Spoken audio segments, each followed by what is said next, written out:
So, imagine you were a celebrity, right? And, in your past, before you became a celebrity, or at the earliest zenith of your celebrityism, you had a few problematic tweets. And say this opportunity arises where you get like a lot of recognition. Well, that those tweets start to pop back up, right? And then your fans or people that like you or people just randomly on social media just say that you are canceled. That, my friends, is cancel culture. Cancel culture is a phenomenon that's been happening lately on social media. It's sort of this thing where people have opinions about the celebrities that they follow or the people that they tend to support and stuff like that. And, they say some problematic stuff, be it racism, anti-Semitism, rape culture, sexism, phobias of trans, homo, bi, etc., etc.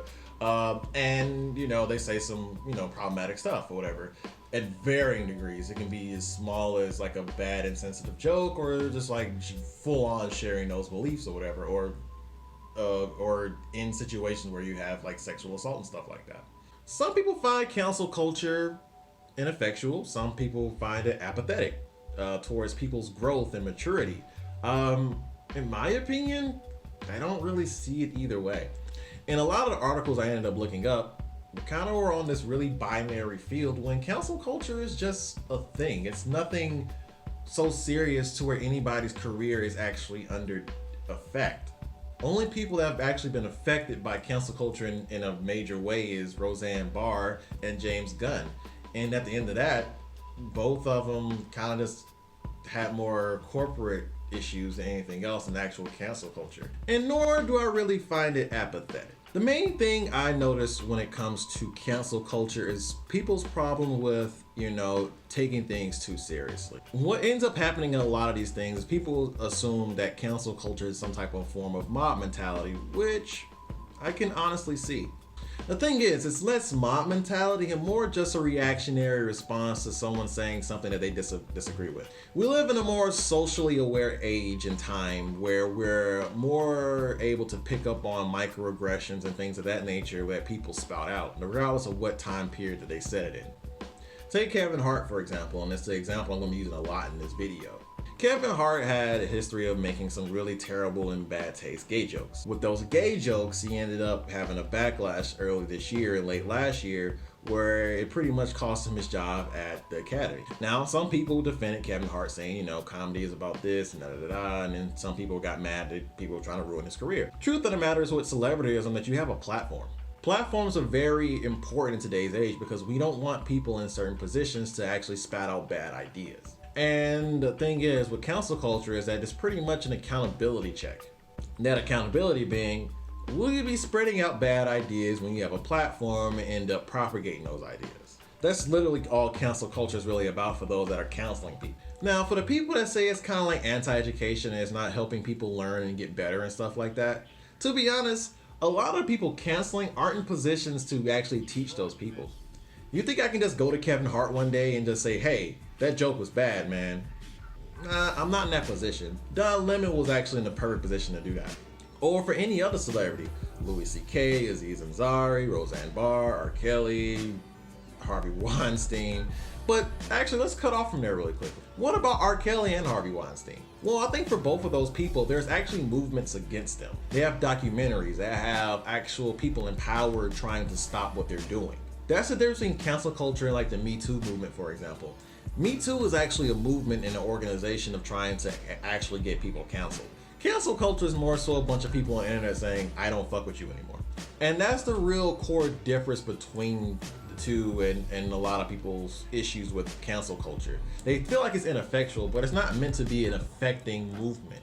Cancel culture is more so just a bunch of people, bunch of individuals really, no real group coalesced together to actually do something and just say, hey, I don't support this person anymore. And that's fair. If you see something that you disagree with, you should be able to just be like, no, I'm not going to support this person anymore. Another thing that tends to come up with people that have problems with cancel culture is the idea that lives are being ruined due to cancel culture. And that honestly couldn't be furthest from the truth. Like I said earlier, the only two people that have honestly been affected by cancel culture is like Roseanne Barr and James Gunn. Unfortunately, with those two, those are really more examples of organizational canceling because ABC took Roseanne's show off the air and Disney decided to just cut James Gunn, despite the fact that that cancel culture movement was actually manufactured by the alt-right to get someone fired and to make cancel culture look bad. A lot of these situations where people are quote-unquote canceled are never really canceled at all. Kanye's still making music and still selling well. Louis C.K., despite his masturbation in front of other comedians, women comedians at that, is still doing stand-up. And Aziz Ansari is still doing stand-up as well. These guys' lives aren't ruined. They're still out there doing what they want to do and making money. And that's the sad part about it. But does that make it ineffectual? In my honest opinion, it's not ineffectual. Nor is it something that we should really concern ourselves with either. Cancel culture is an individual choice. It's never really a group movement. It is reactionary, and sometimes people don't have all the facts before they start canceling people. But in a lot of these cases, it's never that big of a deal. But to be honest, it does kind of show what celebrities are kind of made of when they get hit with criticism of any sort. For example, let's take Kevin Hart, going back to that. When Kevin Hart was asked to apologize by the Academy, he said no. When people looked up his past apologies, when he said he apologized for the gay jokes or whatever, the closest thing someone had was that, oh, I'm not going to tell those jokes because people get offended too easily nowadays. That's not an apology. And so he made himself look like the victim in the entire issue. That's not really a good sign of someone that's changed. If you've honestly changed after you said some bad stuff, it's probably more likely that you would continue to apologize for it, especially when it comes to something as bad as gay jokes, rape jokes, or anything like that. James Gunn, for example, apologized profusely even after the tweets were like years old. It doesn't matter when you say something or when you do something. If it's wrong, just apologize. But a lot of celebrities seem to not be able to do that. And there's tons of examples outside of Kevin Hart of people doubling down. Doja Cat, Louis C.K., Aziz Ansari. Just anytime you see a celebrity not react properly to cancel culture or people canceling them or criticizing them about their old comments or current comments, it's very telling. And I think that's the real true prize out of cancel culture. No one's lives is getting ruined by this.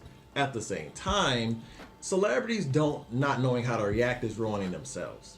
Take the Louis C.K. and Aziz Ansari reactions, for example. These were two men that prided themselves on being outside of the typical male spectrum, being a lot more progressive in their thinking. But as soon as they get caught up in two situations where they weren't the most ideal men, especially in Louis C.K.'s example where he masturbated in front of his fellow women comedians, it's not a good look. And with Aziz Ansari, he immediately targeted the left for being overzealous when he got caught up in a harassment situation. And if it wasn't harassment, it was just creepy. The best thing to do would have just been to own up to it, say sorry, and just be done with it. But these celebrities somehow don't know how to do that. Let's take a more low-key example. Doja Cat. Bitch, I'm a cow if you don't remember. When that meme popped off, it was hilarious. It was fun, and it could have been a really nice jumpstart to her career. But, of course, old tweets came out of her saying the homophobic F word. Well, yeah, that's very problematic. But she didn't immediately apologize. She doubled down. And that's the core issue with celebrities. Cancel culture isn't a problem with social media or people forming mob mentalities or being reactive. The issue with cancel culture is that celebrities don't know how to navigate social media just yet. And the further we get along with social media and more celebrities use it or don't use it, the better off we'll be with cancel culture.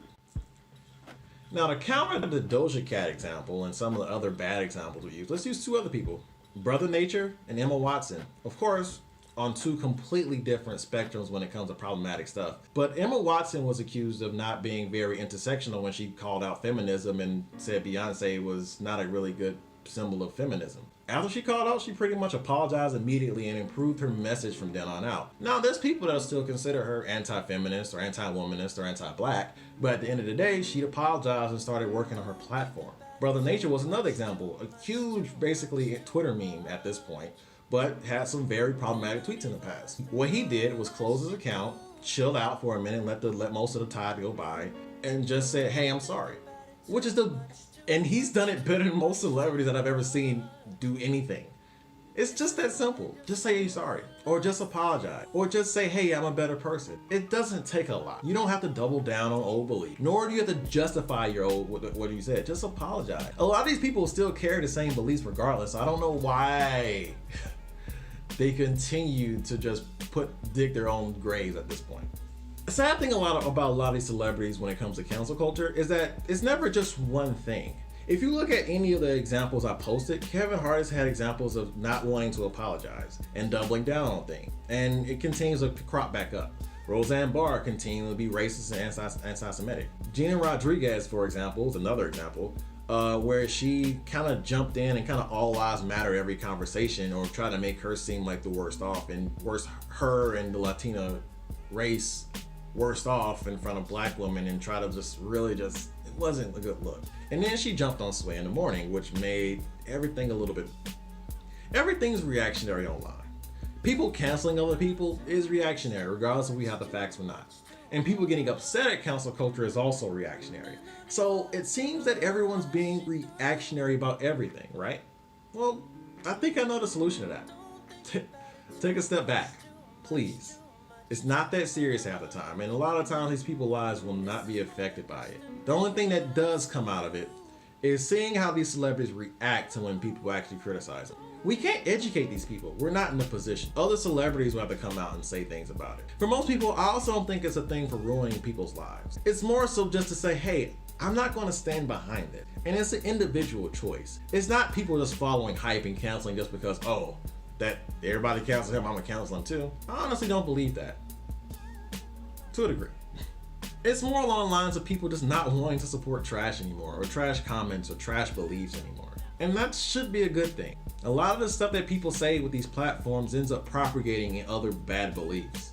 Freedom of speech is often kind of brought up in these conversations a lot, and the problem with that is freedom of speech, while you can say anything, people can say anything back. So if you say some problematic stuff, people are open to criticize you.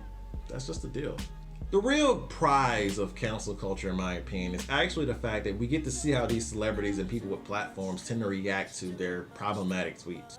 If I were a celebrity, personally, and any of my old tweets came up as problematic, I would just apologize. People are going to hate me regardless, or cancel me regardless, or whatever, and they're going to continue to look up bad stuff about me, but I really can't do anything about that. That's on them. But if I know in my heart of hearts that I meant no wrong or whatever, and I'm earnestly apologetic and sincere about it, it shouldn't take a lot to just apologize and to continue apologizing. One, I have a platform, I have a brand. It shouldn't be hard to just say, no, I don't do that shit anymore. But people like Kevin Hart, Louis C.K., Aziz Ansari, Erykah Badu, and a lot of other celebrities tend to not understand this. They continue to put their foots in their mouths. And that's the most telling thing about cancel culture, in my opinion. Cancel culture isn't some like boogeyman out to get celebrities. It's more so, just like I said plenty of times before, individual choices. But what do you think? Leave a comment down below.